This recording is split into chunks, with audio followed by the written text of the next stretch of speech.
Hai rakan-rakan, nama saya Lily. Dan saya Yana.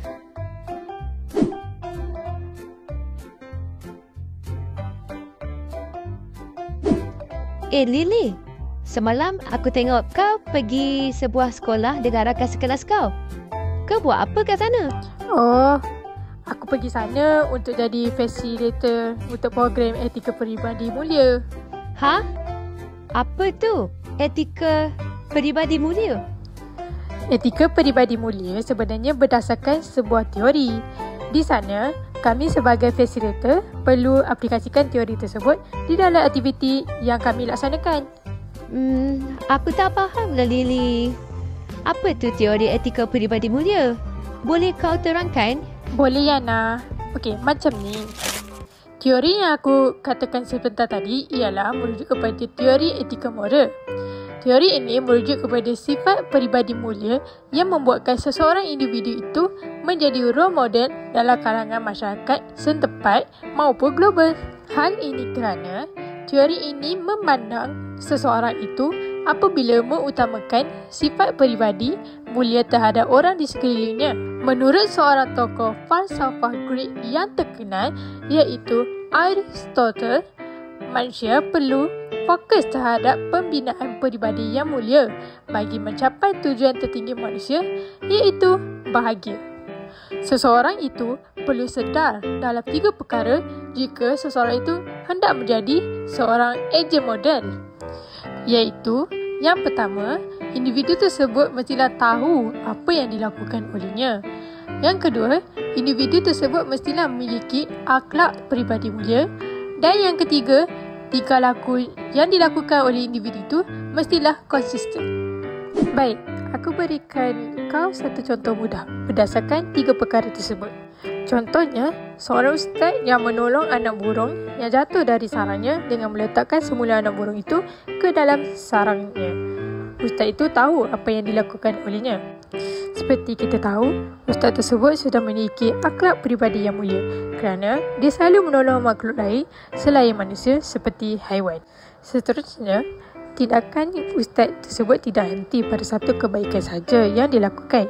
Malah, dia juga membantu jirannya untuk menarik troli yang berat dengan buah-buahan. Hal ini menunjukkan tingkah laku mulia ustaz itu dilakukan secara konsisten. Teori ini juga didapati telah diperkembangkan secara berperingkat. Terdapat 3 peringkat perkembangan bagi teori ini iaitu peringkat bayi dan kanak-kanak, peringkat remaja dan peringkat dewasa. Aku akan terangkan terlebih dahulu peringkat bayi dan kanak-kanak. Pada peringkat ini, nilai murni dipupuk oleh ahli keluarga dan orang di sekelilingnya. Kanak-kanak perlu mempelajari untuk mematuhi peraturan yang ditetapkan.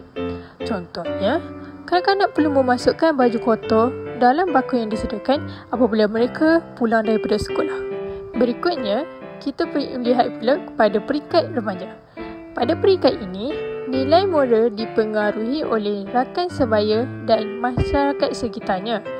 Remaja mula memikirkan kesan baik dan buruk yang bakal berlaku apabila tindakan yang mereka lakukan. Contohnya, segelintir remaja pada hari ini memakai pakaian yang mengikut trend seperti pakaian baju baggy.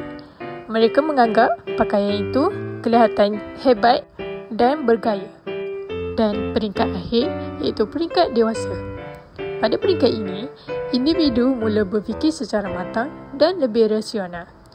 Nilai moral bagi individu pada peringkat ini berdasarkan ukuran global yang mengambil kira kesan terhadap maruah diri dan orang lain. Contohnya, individu lebih berhati-hati dalam menulis komen dan memberi komen yang positif dalam alam maya kerana ingin menjaga imej dirinya.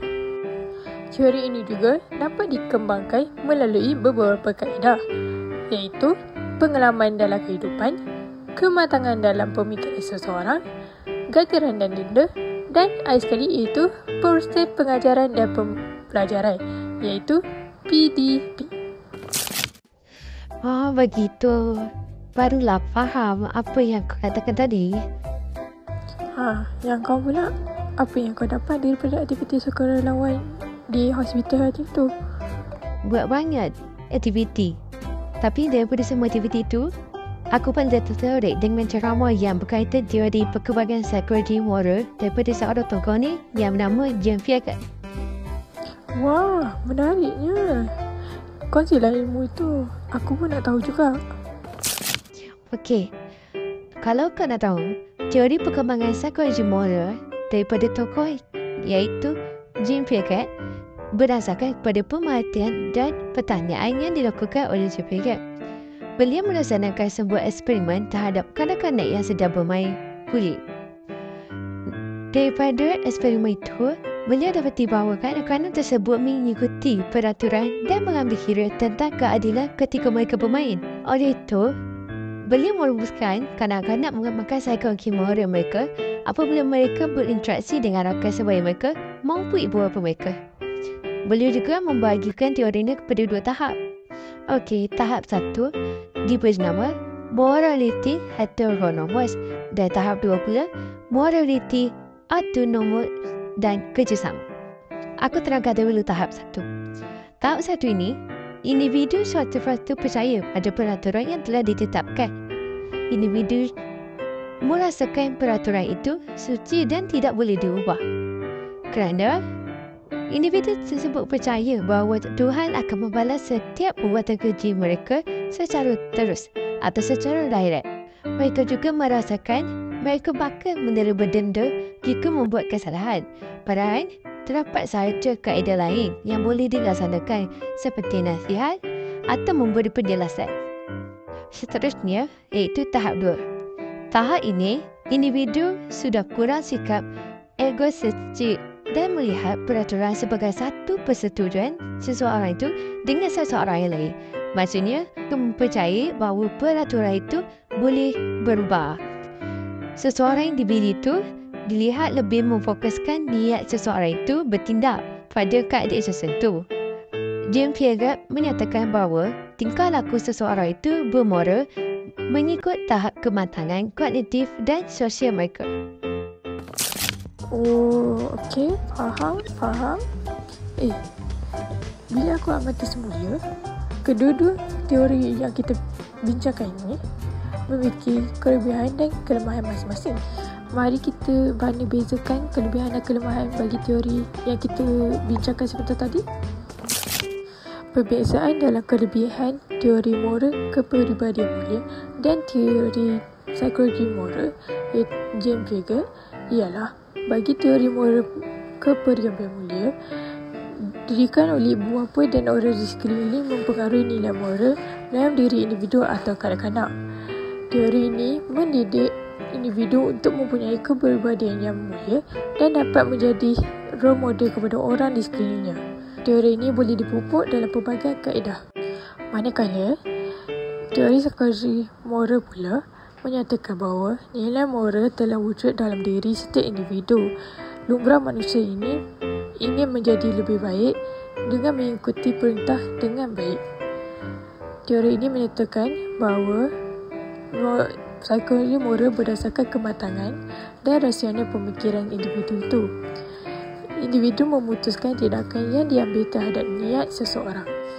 Persamaan bagi kelebihan kedua-dua teori ini ialah masing-masing memiliki beberapa peringkat atau tahap yang memudahkan ibu bapa atau guru untuk mendidik dan memahami kanak-kanak dan remaja. Bukan itu sahaja, kedua-dua teori ini juga memiliki kelemahan. Perbezaan yang terdapat di dalam kelemahan teori-teori tersebut ialah bagi teori moral kepribadian mulia, teori ini menyatakan bahawa terdapat keadaan yang individu terlalu berbuat baik kepada orang lain, tapi lalai dari usaha penting. Hal ini membuatkan bahawa teori itu lemah apabila cara individu mengendalikan sesuatu situasi dalam mengamalkan sifat peribadian mulia. Contohnya, seseorang ahli politik membuat kebaikan dalam bidang politiknya tetapi tidak mengambil tahu tentang masalah keluarga yang dihadapi oleh keluarganya. Manakala bagi teori psikologi moral, individu dapat menentukan niat seseorang itu bukan sahaja berdasarkan tahap dan kematangan pemikiran seseorang itu. Ada sesetengah individu yang tidak melihat peraturan itu sesuatu yang suci lagi dan perlu diikut 100% kerana sedar peraturan manusia sentiasa dan boleh berubah. Persamaan kelemahan kedua-dua teori ini ialah masing-masing memiliki kritikan daripada tokoh lain kerana tidak setuju dengan teori yang dikemukakan oleh tokoh berkaitan. Jadi, kesimpulan yang boleh kita buat di sini ialah moral dapat dipupuk dalam diri seseorang itu sejak dari awal kanak-kanak lagi hingga ke remaja. Setiap teori yang diciptakan pasti ada kelemahan dan kelebihan masing-masing kerana diatur oleh manusia yang cuma bersifat sementara. Diakui juga sifat manusia sentiasa berubah tidak kira dari segi apapun termasuklah segi moral dalam diri seseorang itu. Contohnya, keputusan di mahkamah boleh dipengaruhi niat seseorang itu. Maka, nilai moral seseorang sentiasa berubah, begitu juga dengan peraturan. Lagi sekali, manusia telah diciptakan dengan peranan masing-masing untuk mengembangkan nilai moral dalam generasi bagi mewujudkan generasi yang berakhlak, bijak dan berperibadi mulia. Wah, menarik betul perbincangan kita pada hari ini. Betul tu Yana. Aku harap dengan perkongsian kita pada hari ini dapatlah memberi sedikit banyak manfaat kepada kita pada masa hadapan. Okey, itu saja daripada kami. Bye. Bye.